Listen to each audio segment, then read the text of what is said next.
ডিমওয়ালা মাছের পেটের সাইডের মাছ অনেকটাই পাতলা থাকে। আমি সেই পাতলা মাছগুলো ফ্রাই করে নিয়েছি। খেতে এত মজা হবে বুঝতে পারিনি। টমেটো সসের সাথে সরিষার তেল এবং 2টো শুকনো মরিচ গুঁড়ো করে নিয়েছি। যে কখনো মাছ খেতে চায় না তাকে এভাবে ফ্রাই করে দিবেন। দেখতে অতি লোভনীয়, খেতেও ছিল মজাদার। আমি এই পাতলা পাতলা মাছগুলোর ভিতর থেকে আগেই কাঁটা তুলে নিয়েছি। কিভাবে দেখুন, সব মাছ থেকেই কাঁটা এইভাবে তুলে নিয়েছি, একটার ভিতরেও কাঁটা নেই। এখন মাছটাকে ম্যারিনেট করে নিব। প্রথমে দিয়ে দিব একটু লবণ,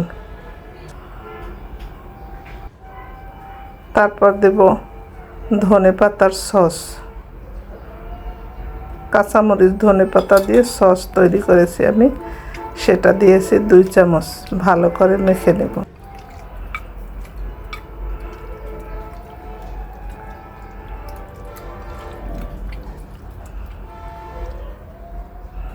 মাখানো হয়েছে। এবার হলুদ গুঁড়ো, মরিচ গুঁড়ো, জিরার গুঁড়ো, কর্নফ্লাওয়ার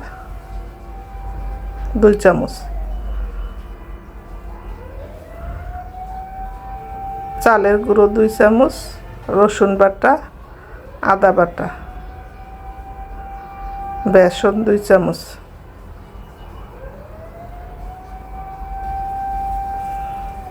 পেঁয়াজ বাটা দিয়ে ভালো করে মেখে ম্যারিনেট করে রাখবো 10-15 মিনিট। এবার তেলে ভাজার পালা। মাছটাকে ব্রেড ক্রামে কোট করে গরম তেলে উল্টে পাল্টে ভাজার পালা।